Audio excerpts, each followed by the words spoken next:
Every crack represents a life I've saved. You know what I mean? Francis Ford Coppola's method of modifying the characters to fit the actors themselves becomes even more interesting when you consider that the role of the crazy photojournalist is perhaps one of the closest to its real-world counterparts.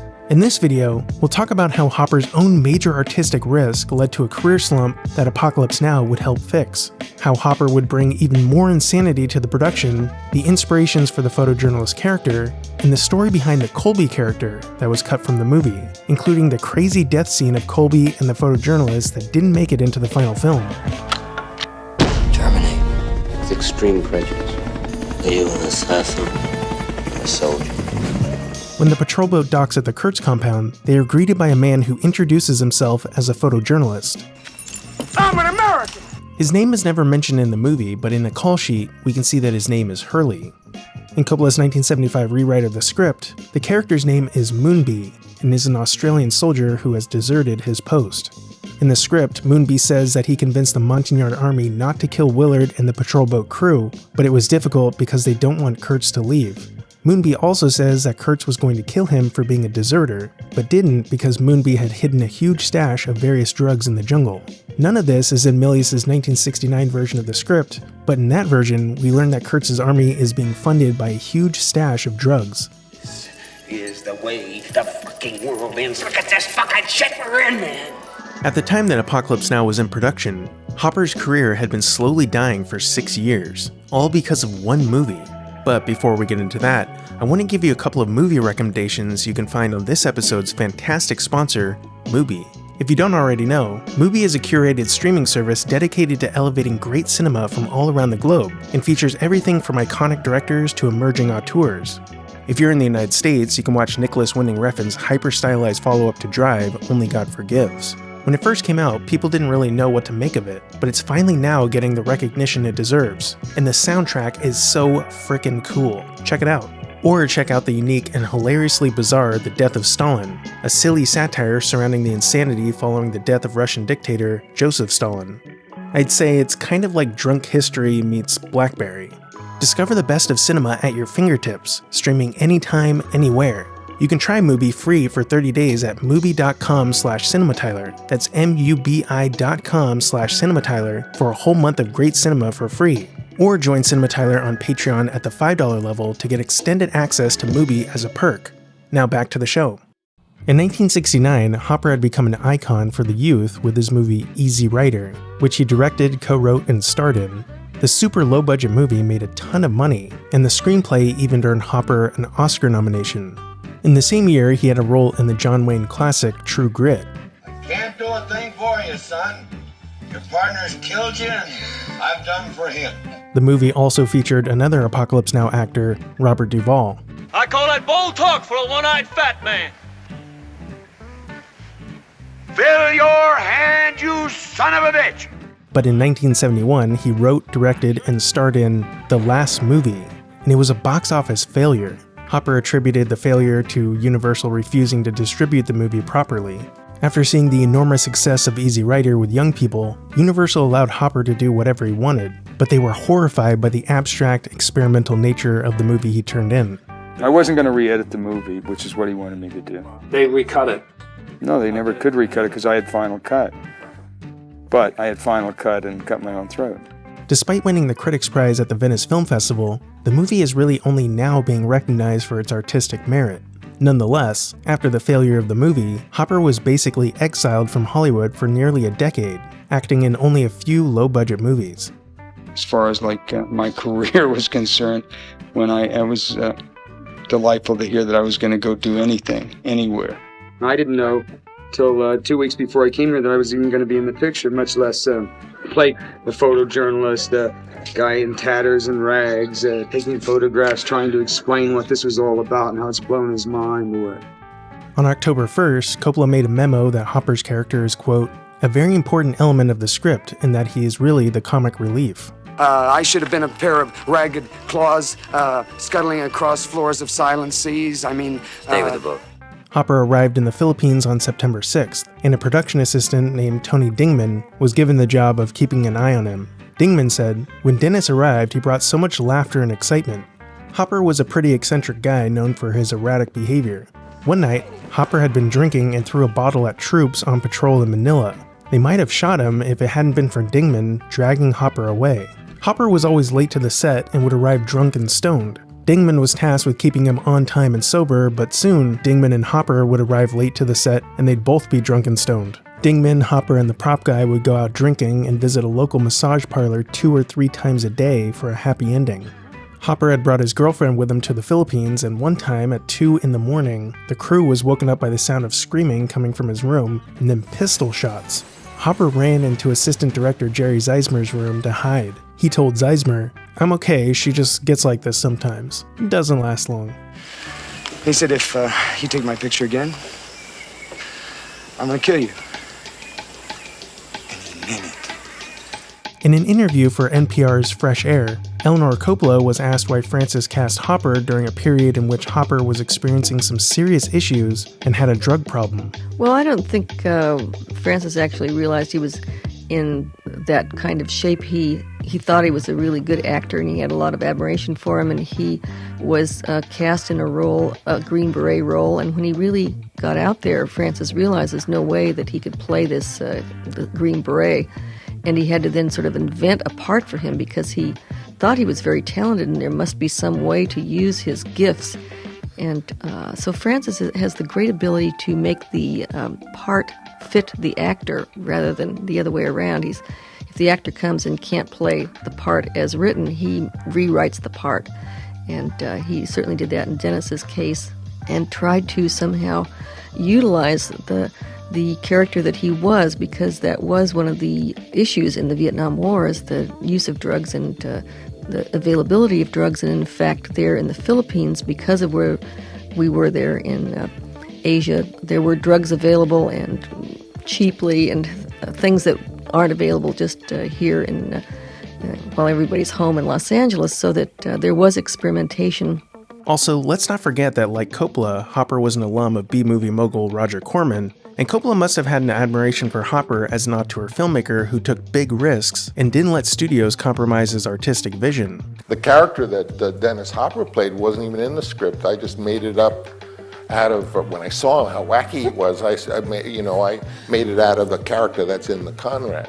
Joseph Conrad's Heart of Darkness features a Russian traitor who's completely devoted to Kurtz and is described as looking like a harlequin or jester. And what they give me is, in the book, is the Russian Jew who has all these things like tarot cards. So that's who the photo news journalist became, was Ouspensky's tarot card fool, who had all the secret ones of the world, but he couldn't remember how to use them. I have Dennis Hopper playing a spaced-out photojournalist with 12 cameras who's here because he's going to get the truth. You know, when it's all, man, you know, and he's a wonderful apparition. Several of the lines that Hopper says are basically taken directly from the book, such as, You don't talk to the colonel. Well, you listen to him. The man's enlarged my mind. The character was also loosely based on Sean Flynn, who was the son of the famous Hollywood Golden Age actor Errol Flynn, best known for playing Robin Hood. Sean Flynn was an actor like his father, but in the 60s he made the switch to being a freelance photojournalist documenting the Vietnam War in very high-risk situations, even finding himself in combat several times. In 1970, Flynn and another photographer named Dana Stone came across a white 4-door sedan blocking the road while riding motorcycles to Saigon, and the car belonged to several missing journalists. They decided to go up to the checkpoint to interview the Khmer Rouge rebels, who marched the two men into a nearby tree line, and they were never seen again. Sean Flynn took off into the jungles of Cambodia to bring the news of the war to the world. That was April 6, 1970, and Sean hasn't been accounted for since. I ask you, whatever happened to Sean Flynn? If you don't help, who will? The photojournalist character was also loosely based on a photographer that makes an appearance in Michael Herr's book Dispatches, a photographer named Tim Page. Page was a friend of Sean Flynn, and even more of a daredevil when it came to finding himself in dangerous locations that few photographers would go to. He miraculously survived the war despite several incidents that earned him life-threatening injuries, the worst of which was a time when a helicopter he was in landed to retrieve some wounded soldiers, and a sergeant directly in front of Page stepped on a landmine, blowing his legs off and sending a 2-inch piece of shrapnel into Page's brain. I mean, who really wants to watch the Queen walk around, you know? I mean, it's just not interesting. At least here you're seeing history made. You're seeing something exciting. On the set was a photographer named Chaz Gerritsen, whose photos have made appearances throughout the series. In 1968, Gerritsen crossed the Cambodian border on foot to become a freelance photojournalist in Vietnam. There, he became friends with photographer Dana Stone, the photographer who went missing with Sean Flynn, and worked as a cameraman for ABC TV and sold photos to American publications. In the early 70s, Gerritsen photographed the American invasion of Cambodia and then covered the 1973 Chilean coup d'etat. Things weirdly came full circle when, in 1976, Coppola was looking for a photographer and hired Gerritsen after seeing his incredible portfolio of war photography. So now a real war photographer would be taking photos of a fake war. In 2021, Gerritsen published the book Apocalypse Now: The Lost Photo Archive, and it is so cool. I'll put a link in the description. Here's another picture of Hopper in regular military fatigues. According to Gerritsen, Coppola changed Hopper's look every day until he ended up looking like what we see in the movie. After a week, Coppola asked Gerritsen what he thought. Gerritsen said that the character definitely wouldn't have film canisters taped to the strap of his only camera, saying that it made him look like a hippie wannabe combat photographer and that he needs more than one camera. The next day, the prop guy told Gerritsen that they need his cameras for Hopper's character, and that they'd reimburse him for new ones. The funny thing is that it took Coppola a week to convince Hopper not to tape the film canisters to his camera strap. Hopper was annoyed because that's how he carried his film when he did photography. This is Hopper's most famous photo that is part of LA's Museum of Modern Art collection. I think it's titled Double Standard. And I really appreciate Francis Wright, even though he does drop it on you sometimes, and it does take you sometimes, an idiot like me, a whole day to learn it. Things were quite difficult with Hopper. He had a really difficult time remembering his lines and would improvise just a bunch of stuff so insane that everyone would cry laughing when they would watch the dailies. You doing a story on it? No, man, I'm not doing the story, dude. No. What are you doing? Well, you see, this is the story. You've arrived. Oh, you've been a lot of places, and I've been a lot of places, but this is the war, man. This is it. You just look it right in the face, motherfucker, if you can stand it. Ooh, you just grab it and you just take it and you kiss it right on the mouth if you can stand it. What's your name again? Why did you say that to him in the scene? Who? Something clever like that. When he You know says, "Who why? are you?" You Why know did you say, why? "Who are you?" Because I haven't learned my lines yet. I know that's you've why. had him for 5 days.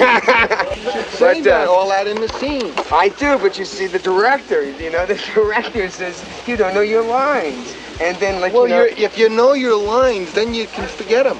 Because Oh, you know more or less. I see. But that's what I'm trying to do. Forget those lines. No, but it's no fair to forget them if you never knew them. The point is this: there was no dialogue. We would sit. Francis and I would sit in the morning. He would write these things. We'd write these things and so on. Write them out, and he'd say, "Now this is a general idea." Say, "Okay, great."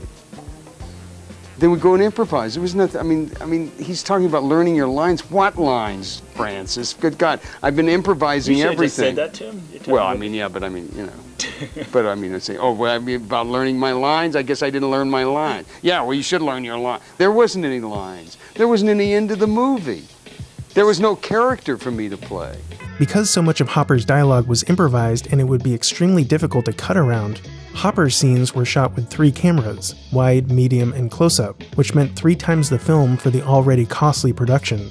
Willard, Chef, and the photojournalist walk up the hill to the base of the Kurtz temple.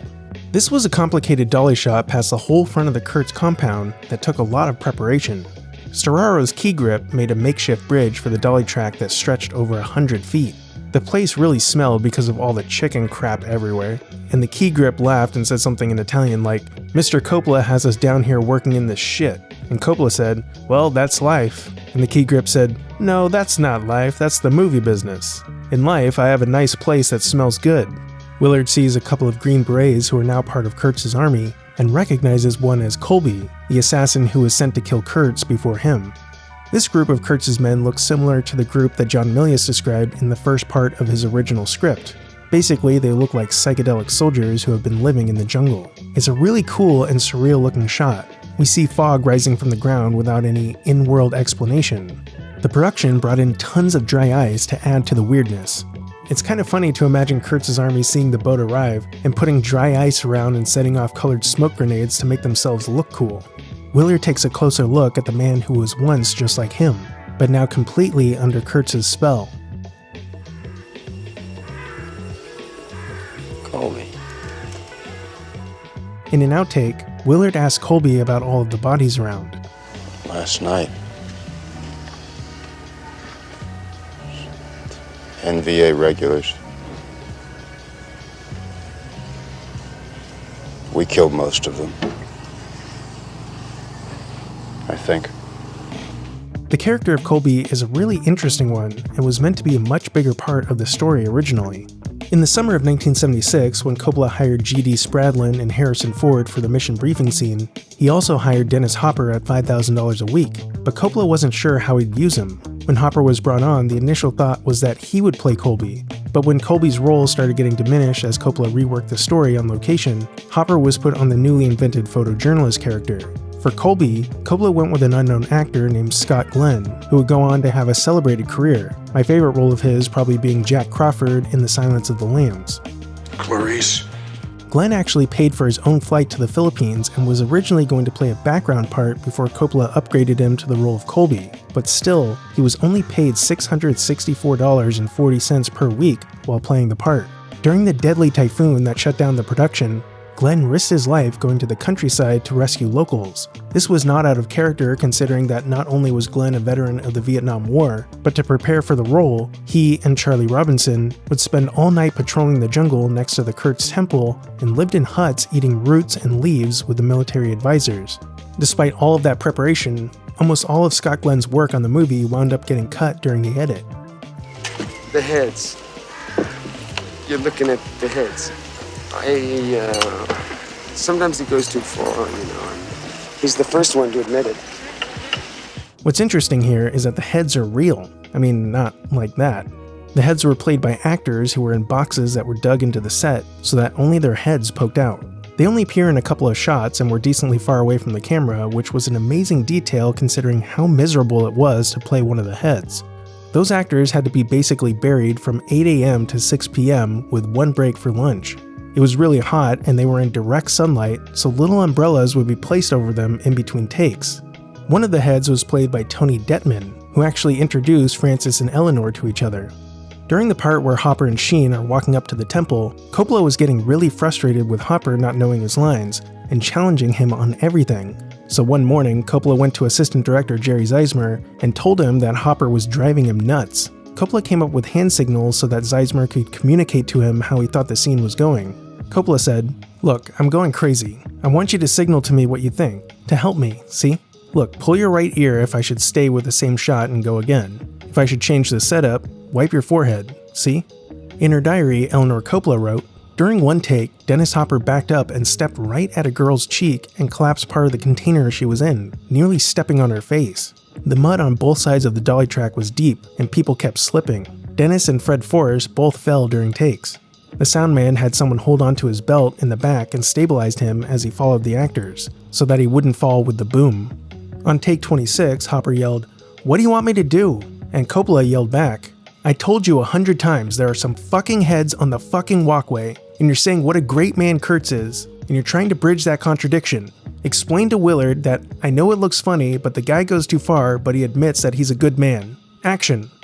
They tried doing the scene at the temple steps again, but nothing was working, and Hopper was still challenging Coppola on every little thing until Coppola finally exploded, saying, 'I've let you do it your way for 2 days, just once. Do the scene the way I want it.' Even when Coppola got angry, he rarely shouted, so all the cast and crew got very tense when this happened. Finally, Hopper laughed it off and did the scene the way Coppola had asked. According to Eleanor, he never got that part the way he wanted it. Sometimes he goes too far and he's the first one to admit it. Sometimes he goes too far, you know. He's the first one to admit it. And if you could have heard him just 2 days ago to talk about their life and poetry and philosophy, you can't call him anything. If you could have heard the man just 2 days ago, if you could have heard a man, God, you were gonna call him crazy? Just do what I ask. When I say just explain the poem, and the reason you're explaining the poem... See, I need to know reason. I'm telling you the reason. I can't ever talk more than a fucking sentence.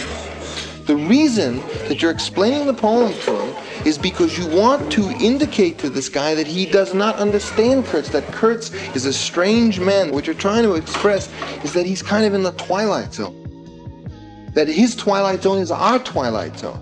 It's America's twilight zone. So that he will not judge him. So that he will accept him as a great man and help him. In a deleted scene, Willard asks Colby if he feels anything when he kills people, and Colby replies, "Yes, I feel." What? Recoil. I feel the recoil from the shotgun. Willard tells Colby that he's going to go pee, but he actually goes to talk to the photojournalist. The photojournalist, who realized he's annoyed Kurtz enough that he will be killed, had escaped into the jungle, but came back because he had something important to tell Willard.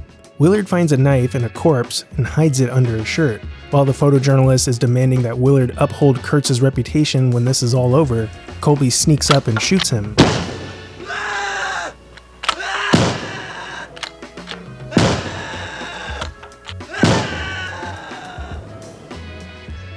Willard throws the knife at Colby and Colby falls. While Colby is dying, he tells Willard to kill Kurtz. I do think that the movie is better without this. In the final film, the photojournalist understands that he will probably be killed and disappears into the jungle with an unresolved fate, similar to Sean Flynn. And it is much more profound to think that Willard didn't need to escape, and Kurtz would allow Willard to kill him if he can find the will to. In the new 8mm behind-the-scenes footage on the Final Cut Blu-ray, we can see them filming the scene. There was a part where the photojournalist's arm was blown off, so we can see Hopper with the fake arm. This is the part where the knife was thrown at Colby. Dennis Hopper was upset by the scene in which his character dies. They used a dummy of him for a wide shot of him getting shot and falling, and they had to wait until Hopper had left the set to bring the dummy out. Eleanor Coppola wrote, "I shot an interview with Dennis Hopper. One of the things he said that interested me the most was that he thought that filmmaking was in the same phase of development that art was during the cathedral building period. When they built those great cathedrals in Europe, they employed stonemasons, engineers, fresco painters, etc., and created the work through the combined talents of many. By the 19th century, art evolved to the point where the major work of the day was being done by individual artists working alone at an easel." Dennis was making the point that now filmmaking involves the talents of many departments, and perhaps eventually major films will be made by one person with a video portapack. On the next episode of Making Apocalypse Now, Marlon Brando finally arrives on location. If you thought that Dennis Hopper was nuts, just wait until you see what a troll Brando was. A special thanks goes out to my patrons. Head on over to the Cinema Tyler Patreon where you can get some cool behind the scenes pictures for free, the current bonus material and ad-free videos for $1, and all of the bonus material I've made for $5. Your support really helps the channel.